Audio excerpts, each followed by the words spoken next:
और चलिए अब खबरों को विस्तार से जानते हैं और बड़ी खबर कोडरमा से, जहां पर एक परिवार पंचायत के फरमान के बाद खौफ की दहशत में है। ये परिवार इसलिए दहशत में है क्योंकि जुल्म इनके ऊपर ढाया जा रहा है, लेकिन पीड़ित परिवार मुंह खोलने के लिए तैयार नहीं है, वो कहीं छिपे हुए हैं। दरअसल परिवार को पंचायत के तुगलकी फैसले का खामियाजा भुगतना पड़ रहा है।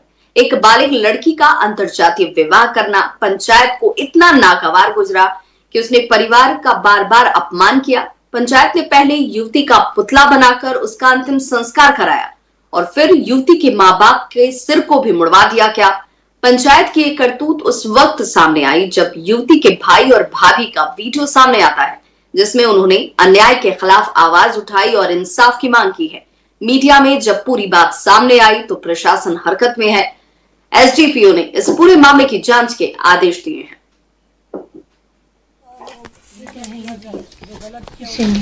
गलत बोलता था कि बूढ़ा बूढ़ी मार के पहले उसके बाद फैसला माने, और बाद बोला कि हम लोग छोड़ दिए तो ये फैसला नहीं हुआ। उसके बाद फिर बोला 1 लाख करने ही पड़े। पंचायती के वहाँ तक सही है, लेकिन जो मेरा माँ का माथा मुड़ा उसी में के गलत हम ठहराए हैं। उसका करना ही था तो हम क्या करता, मेरा माँ के साथ किया इसीलिए काम किया हम लोग। तो अब तुम क्या चाहते हो? अभी इसका जाति समाज आ रहा है, फैसला क्या निर्णय देता है उसके बाद फिर आगे बढ़ेंगे हम। इस संबंध में थाना प्रभारी द्वारा जांच किया जा रहा है, अभी जांच चल रहा है, सच्चाई आने पर इसका कार्रवाई किया जाएगा। इसके आवास में अभी कोई आज के दिन में कोई वहाँ पे मौजूद नहीं है सर, क्या कारण है कि वहाँ? ये इसका कोई कारण नहीं हम बता सकते हैं, क्योंकि इस तरह का घटना में ये भी पता चला था कि आज हम लोगों के समाज में फिर से मीटिंग होने वाली थी, लेकिन उस तरह की बात अभी तक तो नहीं आई है।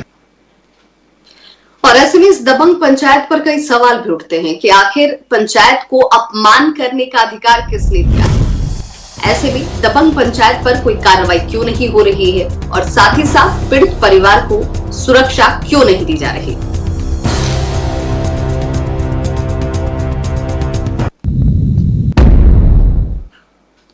और अगली बड़ी खबर लालू प्रसाद से जुड़ी हुई, जिसमें चारा घोटाला मामले में आरजेडी अध्यक्ष लालू प्रसाद की ओर से दाखिल जमानत याचिका पर कल झारखंड हाईकोर्ट में सुनवाई होने वाली है, जिस पर सबकी निगाहें टिकी हुई हैं। झारखंड हाईकोर्ट में चाईबासा ट्रेसी से जुड़े इस मामले में जमानत याचिका दाखिल की गई है। इस याचिका में लालू प्रसाद की ओर से आधी सजा काट लेने का हवाला दिया गया है। आपको ये बताते चलें कि सीबीआई कोर्ट में चाईबासा केस में लालू प्रसाद को 5 साल की सजा सुनाई थी। अभी बिहार में विधानसभा चुनाव है और ऐसे में लालू प्रसाद की जमानत पर कल होने वाली सुनवाई पर सबकी निगाहें टिकी हुई है। और अब बात तेज प्रताप यादव की करें तो आज उन्होंने लालू प्रसाद यादव से मुलाकात की है और इस मुलाकात के बाद तकरीबन 4 से 5 घंटे की इस मुलाकात के बाद जब वो मीडिया से मुखातिब हुए तो उनके बयान भी बहुत ज्यादा महत्वपूर्ण हो जाते हैं, क्योंकि उन्होंने कहा कि पारिवारिक और राजनीतिक दोनों ही परिप्रेक्ष्यों में बातचीत होने के साथ ही साथ स्वास्थ्य को लेकर के उन्होंने मुलाकात की। लालू प्रसाद के स्वास्थ्य को उन्होंने कहा कि बिल्कुल ठीक है। उन्होंने झारखंड में महागठबंधन सरकार के कामकाज की भी तारीफ की। वहीं जेएमएम की ओर से बिहार में चुनाव लड़ने की घोषणा पर कहा कि इसका फैसला पार्टी नेतृत्व को लेना है। हालांकि उन्होंने ये जरूर कहा कि हर पार्टी को चुनाव लड़ने का अधिकार है। कोरोना के बढ़ते संक्रमण के साथ साथ अब राज्य में सियासी मुखरता भी बढ़ती हुई नजर आ रही है। जी हां, सत्ता में शामिल कांग्रेस ने अपनी सरकार से अब सैलून, जिम और होटल के साथ मॉल्स खोलने की मांग की है। उनके इस मांग के साथ जेएमएम भी साथ खड़ा है। पार्टी ने कहा है कि संक्रमण के दौर में किसी को भी जीविका की समस्या के बीच छोड़ा नहीं जा सकता है। कांग्रेस की मांग पर जेएमएम ने भी अपनी सहमति दिखाई। वहीं बीजेपी ने इस मुद्दे पर सरकार पर गंभीर नहीं होने का आरोप लगाया है। अटल भेंडर मार्केट खुल सकता है तो बाकी मॉल्स क्यों नहीं खुल सकते हैं? मॉल से 25-25 हजार लोगों की जीविका जुड़ी हुई है, हमें समझना होगा। हम इस बात के लिए अनुरोध हम लोगों ने किया है, आदरणीय अध्यक्ष जी से भी किया है, अध्यक्ष जी भी मुख्यमंत्री जी से करेंगे। हम समझते हैं कि अब कुछ ना कुछ जो कोरोना की लड़ाई है उसे जम के लड़ने की ज़रूरत है, बहुत घबराने की ज़रूरत नहीं है। एहतियातन क्या क्या कदम उठाने चाहिए, कैसे खोला जाए, क्या सावधानियां बरती जाएंगी, इन सब का निर्धारण करने के पश्चात बहुत ही जल्द चाहे सैलून की बात हो, जिम की बात हो, मॉल की बात हो, सभी को खोलने की प्रक्रिया मुझे लगता है अंतिम चरण में है। होटल है, लॉज है, मॉल है, सैलून है, अगर आप उनको नहीं सहयोग करेंगे, अगर आप उनको बंद रखना चाहते हैं, तो आप उनके लिए क्या कर रहे हैं वो बताएं। आज जो सैलून वाले हैं वो अपने भूखमरी के कागार में हैं, उनके लिए सरकार कोई चिंता नहीं कर रही है। इसीलिए सरकार अपनी जवाबदेही को सुनिश्चित करे और इधर उधर की बातों को ना करके जनता के हित में। दरअसल कांग्रेस शुरू से ही जीवन और जीविका के मुद्दे पर पूर्ण लॉकडाउन के विरोध में रही है, लेकिन बंद प्रतिष्ठानों को खोलने को लेकर मुखरता अब सामने नजर आई है। बड़ा सवाल यही है कि क्या राष्ट्रीय पार्टी का नजरिया और दायरा संक्रमण काल में बदल गया है। कैमरामैन संजय सिंह के साथ संजय कुमार सिन्हा, न्यूज 18 रांची। नीट और जेईई परीक्षा को लेकर के जेएमएम और बीजेपी के बीच में जुबानी जंग छिड़ चुकी है, जहां पर जेएमएम इसे लेकर के केंद्र के ऊपर आरोप लगा रही है कि संक्रमण के दौर में परीक्षा का आयोजन नहीं किया जाना चाहिए। वहीं पर बीजेपी ने कहा है कि यहां राज्य सरकार के स्तर पर अपनी जिम्मेदारी से भागने की कोशिश है।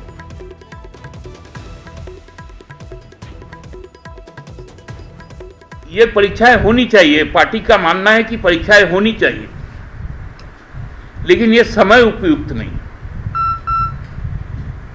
क्योंकि हम लोग सबको जानते हैं परीक्षाएं भले आज हो जाए, लेकिन सेशन तो जुलाई से शुरू होगा, पढ़ाई जुलाई से शुरू होगी, इसलिए 1-2 महीने इसको हम लोग टाल सकते थे। आज यदि राज्य सरकार इस पूरे उद्देश्य को लेकर पीछे हटती है, ये छात्र छात्राओं के जीवन के साथ खिलवाड़ करने का प्रयास करती है, तो सबसे ज़्यादा यदि कोई दोषी होगा तो वो राज्य सरकार होगा। और जब राज्य सरकार इसके लिए दोषी होगा तो मेरा मांग है कि राज्य के मुख्यमंत्री के ऊपर इसके लिए FIR करना चाहिए। बोकारो में सीसीएल की कथारा 4 नंबर कॉलोनी में अतिक्रमण का जायजा ले रहे सीसीएल अफसर विक्रांत मल्हान आपा को बैठते हैं। आप सीसीएल की जमीन पर अवैध रूप से घर और दीवार बनाने वाले अतिक्रमणकारियों को सरेआम उन्होंने अपशब्द कहा, बल्कि सिर्फ यहीं पर नहीं रुके वो, उन्होंने उनकी पिटाई भी कर दी। ये घटनास्थल का नजारा है जो आपके सामने है, जब सीसीएल अफसर विक्रांत मल्हान आग बबूला हो उठे और अतिक्रमणकारियों को भला बुरा कहा। सवाल उठ रहा है कि क्या अतिक्रमण हटाने के नाम पर किसी अधिकारी को कानून को हाथ में लेने का अधिकार है क्या?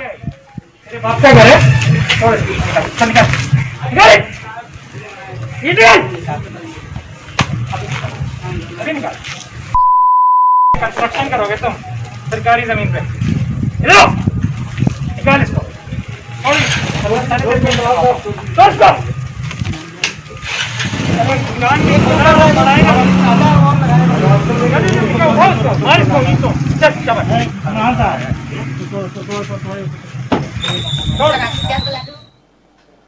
और कोरोना की वजह से बस सेवा बंद होने की वजह से 1.5 लाख परिवारों के सामने झारखंड में इस वक्त भूखमरी की जैसी स्थिति है और करीब 5 लाख लोग इससे प्रभावित हैं। ऐसे में बस सेवा शुरू नहीं होने से परेशान परिवारों की महिलाओं ने आज रांची के धुर्वा में बसों की पूजा और भगवान से बस सेवा को शुरू करने की गुहार लगाई। हमको लगता है कि 31 अगस्त के बाद उसका लाइन आएगा तो पाएगा भारत सरकार को, और इसके बाद हम लोग 2-4 दिन में बैठकर और जल्द बैठकर यहाँ की बेहतरी के लिए हम लोग काम करें। हमारे यहाँ सैकड़ों नहीं हजारों बस चलती है, हजारों लोग उससे जीविका से जुड़े हुए, लाखों लोग जुड़े हुए, उसका जीविका नहीं है। उस पर हम लोग अगले महीना इस पर बात करके।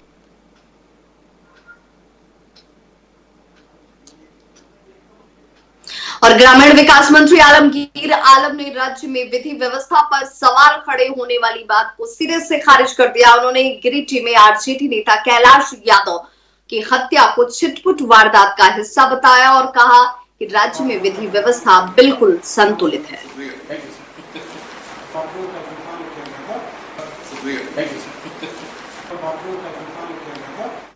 क्राइम रेट क्या बढ़ा है या क्या घटा है, ये आपको सर्वेक्षण करने से पता चल रहा है। यहाँ पर सैकड़ों लोग होते हैं, कैजुअलिटी विभिन्न प्रकार से हो सकती है, लेकिन आंकड़ा क्या है उसको आपको देखना होगा। और निश्चित तौर पर हमारा भी संज्ञान में यही बात है कि कहाँ कैजुअलिटी हो रहा है, कहाँ पर गोली चल रहा है, कहीं पर कुछ रहा है, ये सारी चीज को हम लोग ध्यान में रखते हैं। और कोरोना की बात करें तो कोरोना ने हर तरह से लोगों को परेशान कर रखा है, लेकिन सबसे ज्यादा परेशान करने वाली बात यह है कि लोग कोरोना पीड़ितों से लगातार दूरी बना रहे हैं और उनकी मदद के लिए कोई आगे नहीं आ रहा। डॉक्टरों का ये कहना है कि कोरोना पीड़ित व्यक्ति या फिर कोई परिवार से भेदभाव नहीं होना चाहिए, क्योंकि ये बीमारी किसी को भी हो सकती है और किसी को भी मदद की जरूरत पड़ सकती है। डॉक्टरों का यह भी कहना है कि मदद करते वक्त लोग अपनी सुरक्षा का ख्याल जरूर रखें, ये भी जरूरी है। में समझ लीजिए कि अपने आप को आप अगर परिवार के आपके बीच में हो जाएगा तो फिर ऐसा सोचने से कैसे लोग आएंगे। लोगों को ये गलतफहमी है कि हम उसके पास जाए। आखिर में तो कोई भी तो किसी का बेटा बेटी नर्स हो डॉक्टर हो वो तो इलाज कर ही रहा है। सिर्फ सावधानी बरतना है। अगर आप सावधान हैं तो कोरोना से बिल्कुल ही बच सकते हैं। तो इसीलिए किसी भी तरह का भेदभाव ना करें। आपके घर में भी ये बीमारी दस्तक दे सकता है, तो फिर अगर आपके साथ अगर इसी तरह का व्यवहार हो तो आपको बहुत ही बुरा लगेगा। इसीलिए आप दूसरों को भी सहयोग दें और अपना जब ज़रूरत हो तो अपने घर में भी सहयोग करें, ताकि किसी भी कोरोना मरीज को भेदभाव न हो। और रांची का बिरसा मुंडा केंद्रीय कारा होटवार जल्द ही कोरोना संक्रमण से मुक्त होने जा रहा है। हाल के दिनों में बड़ी संख्या में जेल कर्मी हो या फिर कैदी कोरोना संक्रमित पाए गए थे, जिस वजह से जेल प्रशासन की चिंता बढ़ गई थी। लेकिन आज 93 जेल कर्मी और 26 बंदी कोरोना को हराकर 14 दिनों के होम क्वारंटीन के बाद सामान्य जीवन में लौट आए हैं, जिससे जेल कर्मियों में खुशी देखी जा रही है। 93 लोग आज क्वारंटाइन से बाहर आए। 14 दिन पहले वो लोग नेगेटिव हुए थे और फिर 14 दिन उन लोग ऑब्जर्वेशन में रखा गया। इन 14 दिनों में उन्हें किसी भी प्रकार की समस्या नहीं हुई, इसलिए आज से उनको ड्यूटी में ले लिया जा रहा है। और बंदियों में 26 लोग हैं जिनका कि क्वारंटाइन आज ओवर हो गया, उनको भी आज से नॉर्मल वार्ड में शिफ्ट कर दिया जाएगा। उम्मीद है कि आगामी माह सितंबर खत्म होते होते हम लोग कोरोना फ्री होंगे ये जेल। राज्यपाल द्रौपदी मुर्मू ने वीडियो कॉन्फ्रेंसिंग के जरिए आज सैनिक कल्याण बोर्ड की 14वीं राज्य प्रबंधन कमेटी की बैठक ली और सैन्य शक्ति पर गर्व करते हुए उन्होंने सैनिकों और उनके परिवार वालों का ख्याल हमेशा रखने की अपील की। उन्होंने सैनिक कल्याण बोर्ड के सैनिकों के बच्चों को पुरस्कार देने की भी घोषणा की। साथ ही साथ सैनिक की विधवा को 50,000 रुपए की सहायता एकमुश्त देने का भी निर्देश दिया।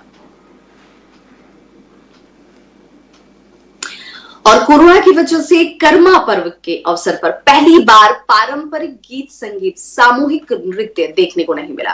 केंद्रीय सन्ना समिति की बैठक में यह निर्णय लिया गया। धार्मिक विधि विधान के साथ करम पर्व लोगों से मनाने की अपील की गई, जिसमें संक्रमण न फैले, यानी कि दूरी सोशल डिस्टेंसिंग का पालन हो। इस अवसर पर करम पर्व के दौरान लोग कोरोना से मुक्ति के लिए प्रार्थना करेंगे। 29 अगस्त को करम पर्व मनाया जाएगा। संक्रमण को देखते हुए करम पूजा हम लोग पारंपरिक धार्मिक विधि विधान के साथ में हम लोग करम डाल को लाएंगे और अखड़ा में रीति रिवाज के अनुसार उसको हम लोग स्थापित करेंगे। विशेष रूप से कोरोना यहाँ से जल्द समाप्त हो जाए और तमाम जो मनुष्य है उसका जीवन सुरक्षित हो जाए, इसके लिए भी हम लोग विशेष रूप से हम लोग करमदेव से प्रार्थना करेंगे। तो खबरों का सिलसिला लगातार जारी, आप देखते रहिए न्यूज़ 18।